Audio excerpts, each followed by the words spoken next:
LDFും UDFും Christian സമൂഹത്തിന് പരിഗണന നൽകുന്നില്ലെന്നും പാലക്കാട് ജില്ലയിലെ മണ്ണാർക്കാട് മണ്ഡലത്തിൽ സ്വതന്ത്രനായി മത്സരിക്കുമെന്നും CPM സഹയാത്രികൻ ഐസക് വർഗീസ്. CPM അംഗത്വവും കേരള പ്രവാസി സംഘം ജില്ലാ വൈസ് പ്രസിഡന്റ്, നവോത്ഥാന മൂല്യസംരക്ഷണ സമിതി ജില്ലാ പ്രസിഡന്റ് എന്നീ സ്ഥാനങ്ങൾ രാജിവെച്ച ശേഷമാണ് ഐസക് വർഗീസ് മണ്ണാർക്കാട് മത്സരിക്കാൻ ഒരുങ്ങുന്നത്. കഴിഞ്ഞ തവണ LDF സ്വതന്ത്ര സ്ഥാനാർത്ഥിയായി പരിഗണിച്ചിരുന്നുവെങ്കിലും പിന്നീട് CPIക്ക് സീറ്റ് കൈമാറി. ഇത്തവണയും ഉറപ്പുപാലിക്കാത്ത സാഹചര്യത്തിലാണ് സ്വതന്ത്രനായി മത്സരിക്കുന്നതെന്നും ഐസക് വർഗീസ് പറഞ്ഞു. അരുൺ ആലത്തൂർ തയ്യാറാക്കിയ റിപ്പോർട്ടിലേക്ക്. പാലക്കാട് ജില്ലയിലെ പ്രമുഖ CPM സഹയാത്രികനായ ഐസക് വർഗീസ് അദ്ദേഹം മണ്ണാർക്കാട് മണ്ഡലത്തിൽ സ്വതന്ത്രനായി മത്സരിക്കാനുള്ള ഒരു തീരുമാനത്തിലാണ്. അദ്ദേഹത്തിന് പ്രവാസി സംഘം ഉൾപ്പെടെ വിവിധ ചുമതലകളുണ്ടായിരുന്നു. അത്തരം ചുമതലകൾ രാജിവെക്കുക കൂടി ചെയ്തിട്ടുണ്ട്.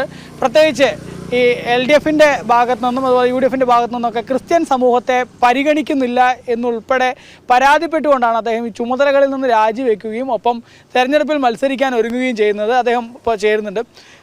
എന്തൊക്കെ ചുമതലകളായിരുന്നു വഹിച്ചിരുന്നത്? ഈ പ്രവാസി സംഘത്തിൻ്റെ ജില്ലാ വൈസ് പ്രസിഡന്റാണ്, നവോത്ഥാന സമിതി ജില്ലാ പ്രസിഡന്റാണ്, പാർട്ടി മെമ്പറും കൂടിയാണ്. ഞാൻ 3 സ്ഥാനങ്ങൾ രാജിവെച്ചു. കാരണം ഞാൻ CPIക്കെതിരെ മത്സരിക്കുകയാണ്. CPMനെതിരല്ല, LDFിൻ്റെ സീറ്റാണത്. പക്ഷേ മത്സരം CPIക്കും മുസ്ലിം ലീഗിനെതിരെയാണ്. അപ്പോൾ കഴിഞ്ഞ പ്രാവശ്യം തന്നെ ഞാനത് വളരെ കാര്യമായിട്ട് അവിടെ മത്സരിക്കാൻ വേണ്ടി തീരുമാനമെടുത്ത് പാർട്ടിക്ക് കത്ത് കൊടുത്താണ് കാനൻ സഖാവിന്. അന്ന് പിതാവിൻ്റെ പേരിൽ കുറേ വിഷയം അവർ വഷളാക്കി. അതേപോലെ പേയ്മെൻറ്റ് സീറ്റ് എന്ന് പറഞ്ഞു കുറേ വിഷയങ്ങളുണ്ടാക്കി. അപ്പോൾ അത് ഞാൻ കഴിഞ്ഞ പ്രാവശ്യം പിന്നെ വിട്ടുവീഴ്ച രീതിയിൽ കോംപ്രമൈസ് രീതിയിൽ വിട്ടുകൊടുത്താണ്. ഇപ്രാവശ്യം പരിഗണിക്കാൻ വേണ്ടി കത്ത് കൊടുത്തിരുന്നു. അപ്പോൾ അവർക്ക് എന്നെ മാത്രമല്ല ഞങ്ങളുടെ സമൂഹത്തെ പോലും ഉൾക്കൊള്ളാൻ പറ്റുന്നില്ല എന്നുള്ളതാണ് CPI സംബന്ധിച്ചോളം.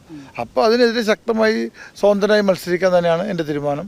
ആ തീരുമാനമായിട്ടാണ് മുന്നോട്ട് പോകുന്നത്.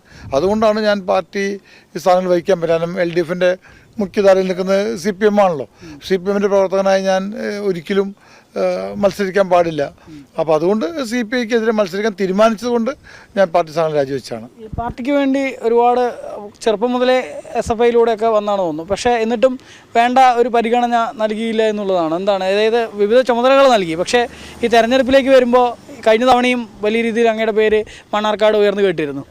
അല്ല, ഞാൻ പാർട്ടി SFIയിലൂടെ വന്നല്ല, പാർട്ടിയുടെ പ്രാഥമികമായ പ്രവർത്തനത്തിലൂടെ DYFI മുതലാണ് ഞാൻ വന്നത്. തൃശ്ശൂർ ജില്ലയിൽ നിന്ന് വന്നത്. പിന്നെ ഇവിടെ സജീവമായിട്ട് പാർട്ടിയിലുണ്ട്. അപ്പോൾ പാർട്ടി ആക്റ്റീവാണ്. പാർട്ടി എന്നെ സംരക്ഷിച്ചിട്ടുണ്ട്. എനിക്ക് എല്ലാവിധ ഇതും എനിക്ക് തന്നിട്ടുണ്ട്, പരിഗണനയും തന്നിട്ടുണ്ട്. ഇല്ലയെന്നൊന്നും ഞാൻ പറയാൻ തയ്യാറില്ല. പക്ഷേ ഇപ്പോഴത്തെ നിലപാടിൽ പാർട്ടി തീരുമാനിക്കുന്നില്ല. CPIയുടെ സീറ്റാണ്, CPM തരാൻ പറ്റില്ല. പക്ഷേ CPIക്കും എന്നെ പരിഗണിക്കാം. കാരണം ഞാൻ നിഷ്പക്ഷമായി ചില സംഘടന ചുമതല വഹിക്കുന്ന ഒരാളാണ്. കാനൻ സഖാവ് മറ്റുള്ളവർക്ക് അടുപ്പുള്ള ആളാണ്. കാനൻ സഖാവ് മരണപ്പെട്ടുകൊണ്ടാണല്ലോ ഈ വാക്കുമാറ്റം ഇവിടെ നടന്നത്. കാനൻ സഖാവ് ഇപ്രാവശ്യം എന്ത് വന്നാലും സുരേഷ് രാജ് കഴിഞ്ഞ പ്രാവശ്യം ഏത് വിധത്തിൽ പരാജയപ്പെടുകയാണെങ്കിൽ ഇപ്രാവശ്യം ഐസക്കിനെ പരിഗണിക്കാമെന്നുള്ള വാക്കുണ്ടായിരുന്നു. അത് വെച്ചിട്ടാണ് ഞാൻ ബിനോയ് വിശ്വത്തിന് കത്ത് കൊടുത്തത്. അപ്പോൾ അതവർ പരിഗണിക്കാൻ തയ്യാറായില്ല. ഞാൻ ഇപ്പോൾ സഹായം ചോദിച്ചിട്ട് NDA അടക്കമുള്ള എല്ലാ മുന്നണികൾക്കും ഞാൻ കത്ത് കൊടുത്തിട്ടുണ്ട്. NDAക്ക് കൊടുത്തിട്ടുണ്ട്. അതേപോലെ തന്നെ പല സാമൂഹിക സംഘടനകൾക്ക് കൊടുത്തിട്ടുണ്ട്. പിന്നെ ഞങ്ങൾ സഭയുമായി ബന്ധപ്പെട്ട് ഞാൻ സംസാരിച്ചിട്ടുണ്ട്. എല്ലാവരും പൂർണ്ണ പിന്തുണയാണ്. ഈ ഇടത് വലത് മുന്നണികൾ ക്രിസ്ത്യൻ സമൂഹത്തെ കാര്യമായി പരിഗണിക്കുന്നില്ല ജില്ലയിൽ എന്നുള്ളത് തന്നെയാണ് ആക്ഷേപം. തീർച്ചയായിട്ടും അത് എന്നിലൂടെ ഇപ്പോൾ അതെല്ലാം മാറ്റം വരും. പല ജില്ലകളിലും ഇതിൻ്റെ മറ്റുള്ള ചില കാര്യങ്ങൾ നടക്കും. കാരണം ഇപ്പോഴത്തെ സാഹചര്യത്തിൽ അത് വലിയ വിഷയങ്ങളായി മാറും. കാരണം ക്രിസ്ത്യൻ സമൂഹത്തിനെ അവഹേളിക്കുന്നതിൻ്റെ ഭാഗമായിട്ടുള്ള കാര്യങ്ങൾ ഞാൻ എൻ്റെ ഫേസ്ബുക്കിൽ പോസ്റ്റ് ചെയ്തിട്ടുണ്ട്. അതിനെതിരെ ശക്തമായ നിലപാട് പല ഭാഗങ്ങളും എടുക്കും. ഞാനത് തൃശ്ശൂർ ജില്ലയിലത്തെ പ്രധാനപ്പെട്ട കത്തോലിക്ക കോൺഗ്രസ് നേതാക്കന്മാരായിട്ട് സംസാരിച്ചിരുന്നു, പാലക്കാട് സംസാരിച്ചിരുന്നു. ആ നിലപാടിൽ തന്നെയാണ് ഈ മത്സരിക്കാനുള്ള തീരുമാനം എടുത്ത് തന്നെ. സഭയുടെ പിന്തുണയുണ്ടോ? തീർച്ചയായിട്ടും. സഭ ഞാൻ ക്രിസ്ത്യാനില്ല, എന്നെ സഹായിച്ചല്ലേ പറ്റൂ, സപ്പോർട്ട് ചെയ്തല്ലേ പറ്റൂ. അത് ആ പരിഗണന എല്ലാ അംഗീകാരങ്ങളും ഉണ്ട്.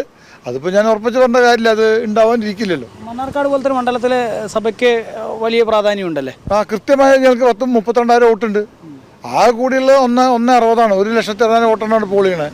അതിൽ 3 വിഭജിച്ചാൽ മതി. ഞങ്ങളുടെ 32,000 വോട്ടുണ്ട്. അവിടെ ലീഗിനല്ല, മുസ്ലിം സമുദായത്തെ സംബന്ധിച്ച് 40,000 വോട്ടുണ്ട്. ബാക്കി 90,000 വോട്ടും ഹിന്ദു മതത്തിൽപ്പെട്ടവരും പട്ടികജാതിക്കാരടക്കമുള്ളവരെയാണ്. അപ്പോൾ അതെല്ലാം കണക്കൂട്ടിട്ടാണ് രണ്ടും കൽപ്പിച്ച് മത്സരിക്കാൻ തീരുമാനിച്ചത്. ഇപ്രാവശ്യം മത്സരത്തിൽ നിന്ന് ആര് പറഞ്ഞാലും മാറില്ല, മത്സരിക്കാൻ തന്നെയാണ് തീരുമാനം. അതുതന്നെയാണ്. ഏതായാലും മത്സരിക്കാൻ ഉറച്ചു തന്നെയാണ് ഐസക് വർഗീസ്. മണ്ണാർക്കാട് മണ്ഡലത്തിൽ സ്വതന്ത്രനായി മത്സരിക്കും എന്നുള്ളതാണ് അദ്ദേഹത്തിൻ്റെ തീരുമാനം. പാർട്ടി മെമ്പർഷിപ്പ് ഉൾപ്പെടെ രാജിവെച്ചുകൊണ്ടാണ് മത്സര രംഗത്തേക്ക് ഇറങ്ങുന്നത്. PR മനൂപിനൊപ്പം അരുൺ ആലത്തൂർ, ജനം, പാലക്കാട്.